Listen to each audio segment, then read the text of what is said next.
Now हमारा next topic है जो हमें क्वेश्चन पूछा जाता है कि इस कंपाउंड में कितने मेटल मेटल बॉन्ड हैं। तो next topic is calculation of metal metal bond. ठीक है, आपको कॉम्प्लेक्स दिया होगा तो उसमें आपसे पूछा गया होगा कि इसमें कितने मेटल मेटल बॉन्ड हैं। ठीक है, तो सबसे पहले आपने क्या करना है, फर्स्ट स्टेप है जो आपका, calculate the total number of valence electrons. Calculate the total valence electrons. हमने टोटल वैलेंस इलेक्ट्रॉन निकालने हैं, TVE is equals to A, हमने इसको बोल दिया। उसके बाद B निकालना है हमने। ठीक है, B is equals to N into 18 minus A। यहाँ पर आपका N क्या है, number of metal in the given cluster, number of metal in the given cluster. उसके बाद आपने जो B आपके आए बाद आया, B को डिवाइड कर देना है 2 से, तो ये आपको it gives you total number of metal metal bond, it gives you total number of metal metal bond. And then A को डिवाइड कर देना आपने N से, it gives you number of electrons पर मेटल कितने इलेक्ट्रॉन्स हैं आपको ये देगा। यहाँ से आपको पास total number of metal metal bond आपके पास आ जाएंगे। इफ़ नंबर ऑफ इलेक्ट्रॉन्स आपके पास आ रहे हैं 17, तो मतलब 1 पर मेटल मेटल बॉन्ड है। अगर नंबर ऑफ इलेक्ट्रॉन्स आपके पास यानी तो 2 पर metal metal bond and so on. ठीक है, तो सबसे पहले हम निकालते हैं, ये क्वेश्चन बहुत बार पेपर में आया भी हुआ है, Fe2CO9। ठीक है, तो सबसे पहले A, total number of electrons निकालने हैं। तो Fe का कितना होता है, Fe में होते हैं 8, 3d6 4s2 प्लस एक CO कितने दे रहा है 2, तो 9 CO कितने दे रहे हैं 18, तो 16 प्लस 18 क्या आपके पास आ गया 34। तो आपको पता है A divided by N, 34 divided by N means कितने मेटल है 2, 17 इलेक्ट्रॉन्स, मीन्स कि 17 इलेक्ट्रॉन है एक मेटल के पास। तो हमने निकालना है B is equals to N into 18 minus A। तो N क्या है हमारे पास 2 इंटू 18 माइनस A कितना आया हमारे पास 34, 36 माइनस 34 मीन्स हमारे पास 2 मेटल 36 माइनस 34 क्यों कर रही मैं, ओहो सॉरी 36 आ गया। हाँ, उसके बाद B जो हमारे पास आया 36 माइनस 2 आया, सॉरी जो B हमारे पास आया ठीक हुआ था, B divided by 2 divided by 2 equals to 1। ये है हमारे पास total metal metal bond, but मतलब इसमें टोटल मेटल मेटल बॉन्ड 1 ही है। तो आयरन और आयरन में एक मेटल मेटल बॉन्ड है। उसके बाद इसमें तुमने याद रखना है कि इसमें 6 टर्मिनल CO लगे हुए हैं, 6 terminal CO and 3 bridging CO हैं। ये भी एक बार क्वेश्चन आया था कि इसमें कितने टर्मिनल CO हैं। तो ब्रिजिंग मतलब जो दोनों के साथ जुड़े हैं, ये और मतलब CO जो दोनों मेटल के साथ जुड़ा है। तो 1 2 3 3 निकल गए, 1 2 3 CO CO CO CO CO CO। तो यहाँ पर देखो ये वाला CO, ये वाला CO और ये वाला CO दोनों मेटल्स के साथ जुड़ा है, तो ये ब्रिजिंग है। ये तीनों और ये तीनों, ये 6 जो है ये क्या है टर्मिनल। तो इसको कैसे लिख देते हैं μ2, मतलब 2 मेटल के साथ इसका ब्रिज है। CO3 कितने ऐसे हैं, μ2 मीन्स 2 मेटल के साथ इसकी ब्रिजिंग है, 3 CO। Fe कितने हैं CO। तो इसको ज़्यादा बेटर तरीके से ऐसे लिखा जाता है, इसकी बजाय Fe2CO9 की बजाय इसको, क्योंकि इसमें 3 CO जो है वो क्या है ब्रिजिंग और 6 CO क्या है टर्मिनल। उसके बाद नेक्स्ट हमारे पास आता है Mn2CO10, Mn2CO10। तो इसमें सबसे पहले टोटल वैलेंस इलेक्ट्रॉन निकालते हैं। मैंगनीज के कितने हैं, आउटर मोस्ट में 7, देन 10 प्लस 2 कितने आ गए 14 प्लस 20 कितने आ गए 34। उसके बाद B 2 into 18 minus 34, 36 minus 34 is equals to 2. Then B divided by 2. 2 divided by 2 is equals to 1 metal metal bond. इसके पास 1 मेटल मेटल बॉन्ड है. And A divided by N 34 divided by 2 17 electrons पर manganese है. तो इसकी structure जो है, इसकी structure MN एक मेटल मेटल बॉन्ड है. इसमें अब कोई भी CO ब्रिजिंग नहीं है. इसमें 5 CO लगे हैं, कोई भी CO ब्रिजिंग नहीं है, सारे CO टर्मिनल पोजीशंस पे ही लगे हैं. तो इसकी स्ट्रक्चर ये है. मैंगनीज के बाद, मैंगनीज के नीचे क्या आता है, मैंगनीज, टाइटेनियम, रेनियम.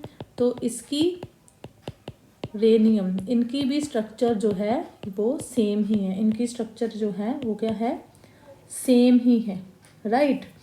अब नेक्स्ट है हमारे पास ये भी पेपर में बहुत बार पूछा गया है, CO2 CO8 कोबाल्ट का.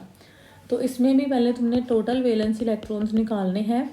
9 होते हैं कोबाल्ट में. 9 इंटू 2 प्लस 8 इंटू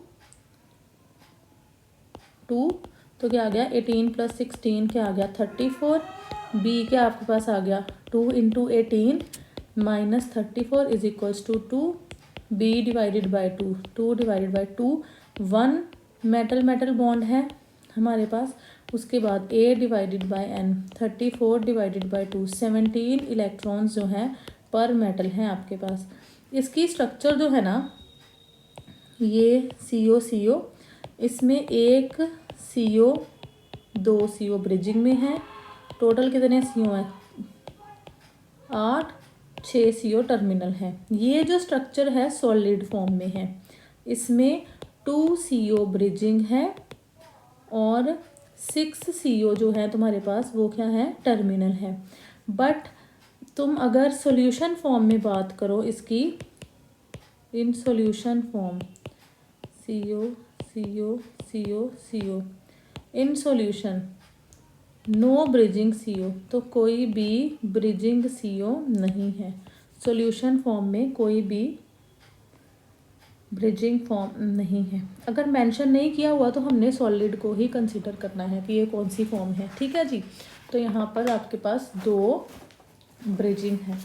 उसके बाद 2-3 स्ट्रक्चर्स और हैं जो हमारे पास काफ़ी इम्पोर्टेंट हैं. नेक्स्ट आता है हमारे पास Fe3CO12. ठीक है. तो Fe3CO12, तो इसमें पहले हमने टोटल वैलेंस इलेक्ट्रॉन काउंट करने हैं. 3 हैं मेटल्स. 3 इंटू 8 प्लस 12 इंटू 2, तो कितने आ गए 48.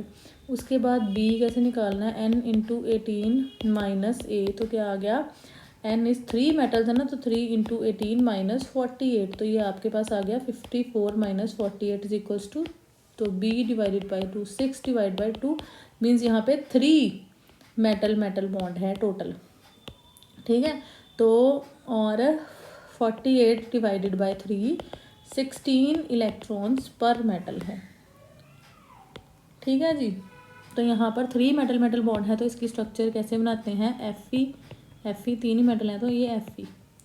ठीक है. इसमें टोटल 10 CO है. टोटल कितने हैं 10 CO हैं.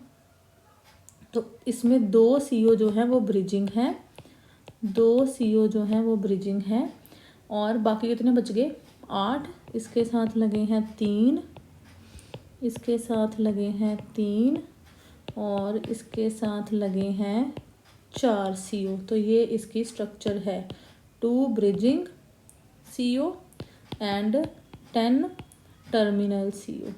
ठीक है जी. उसके बाद इसके साथ जो आयरन इसके नीचे आता है तुम्हारे पास फेरुओस Ru3CO12, ऑस्मियम 3CO12. इसका तुम निकालोगे ना, तो इसमें total metal metal bond same आएंगे. Total metal metal bond same आएंगे.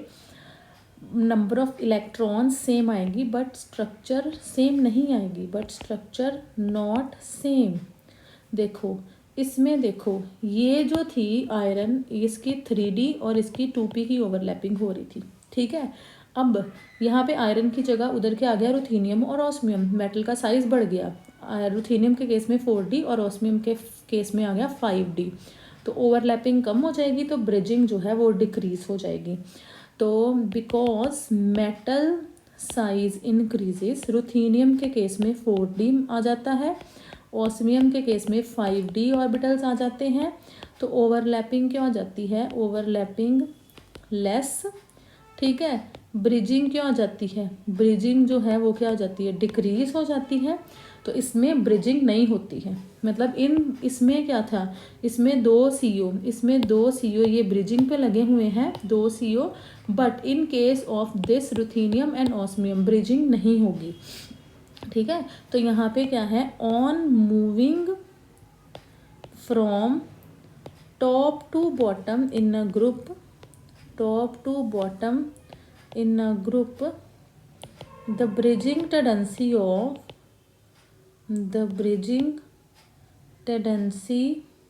of a metal decreases, bridging tendency metal की डिक्रीज हो जाती है क्योंकि साइज बढ़ जाता है। तो इस केस में क्या स्ट्रक्चर आएगी, ये 3, कितने लगे हैं टोटल, कितने के 12, तो 1 2 3 4, तो हर किसी के साथ हमने CO लगा देने हैं 4। तो इस केस में जो मेटल है हमारी वो क्या है, ऑस्मियम और रुथेनियम, और इसमें नो ब्रिजिंग CO, और इस केस में कोई भी ब्रिजिंग CO नहीं है। नेक्स्ट है जी हमारे पास again very important complex CO4 CO12 cobalt. ठीक है, तो इसमें पहले टोटल वैलेंस इलेक्ट्रॉन्स निकालो, 4 × 9 प्लस 12 × 2, तो कितने हो गए 36 प्लस 24 कितना है 60। तो नेक्स्ट B कैसे निकालेंगे, N × 18 माइनस A, N क्या है 4 × 18 माइनस 60, तो 72 माइनस 60 हमारे पास आ जाता है 12। Then B divided by 2, 72 divided by 12 divided by 6 metal bond आते हैं इसमें, और A divided by N 60 divided by 4, 15 electrons पर मेटल आते हैं। ठीक है, तो इसकी स्ट्रक्चर कैसे बनेगी, इसमें कितने आए 6 मेटल बॉन्ड आए हैं। तो सबसे पहले हमने कोबाल्ट को बनाना है, कोबाल्ट तो 4 तो ऐसे बन गए 4, देन 1 देन 2। ठीक है जी, ये इसके मेटल 1 2 3 4 5 6 मेटल बॉन्ड आ गए। अब इसके केस में 3 ब्रिजिंग CO है, 3 ब्रिजिंग CO है, 9 टर्मिनल CO है, 9 टर्मिनल CO है। तो सबसे पहले ब्रिजिंग CO मैं ड्रॉ करती हूँ, एक 1 देन 2 देन 3। उसके बाद नेक्स्ट हमने ड्रॉ करना है, नेक्स्ट है जी हमारा टर्मिनल 1 2 3, टर्मिनल मैंने ड्रॉ कर दिए 1 2 3, 9 बच गए हैं, 1 2 1 2 1 2 3 4 5 6 7 और 8 9, ये इसकी स्ट्रक्चर है। ये जो ये CO ब्रिजिंग है और ये टर्मिनल है। ठीक है जी, अब इसमें एक और पॉइंट है, अगर हाई टेम्परेचर लिखा हो, at high temperature, then high temperature पे ब्रिजिंग नहीं होती, नो ब्रिजिंग। ठीक है, एट लो टेम्परेचर, अगर लो टेम्परेचर की बात करी हो तो लो टेम्परेचर पे ब्रिजिंग होती है, लो टेम्परेचर पे ब्रिजिंग होती है। अगर टेम्परेचर नहीं मेंशन किया हो तो हमने ब्रिजिंग को कंसिडर करना है। If temperature is not mentioned then we consider bridging, then हमने ब्रिजिंग को कंसिडर करना होता है, अगर टेम्परेचर मेंशन नहीं किया। अब उसके बाद यहाँ पर तुम्हारे पास CO4 CO12 है। ठीक है, देन हमारे पास कोबाल्ट के बाद रोडियम आता है और इरिडियम आता है। ठीक है, तो अगेन इसमें नो ब्रिजिंग, इस केस में ब्रिजिंग नहीं होगी। ठीक है, सब कुछ सेम है, लास्ट जो एग्जांपल करी थी बस ब्रिजिंग नहीं होगी। तो इसकी स्ट्रक्चर क्या है, मेटल मेटल मेटल, मैंने मेटल इसलिए लिखा क्योंकि इसमें दोनों एग्जांपल्स लेनी है, रोडियम, तो ये मेटल बॉन्ड आ गए। उसके बाद इसमें तुम्हें लगाने हैं CO, कितने CO टोटल 12, तो हमने यहाँ पे ये 12 CO लगा दिए।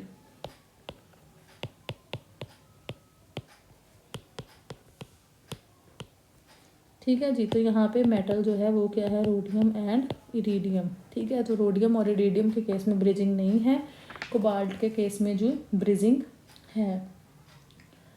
उसके बाद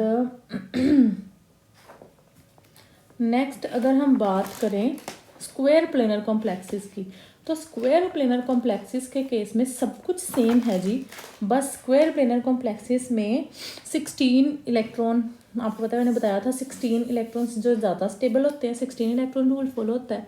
so for square planar complexes, for square planar complexes 16 electron rule is followed, 16 electron rule is followed. तो यहाँ पर थोड़ा सा मेटल मेटल बॉन्ड निकालने का फॉर्मूला चेंज हो जाता है।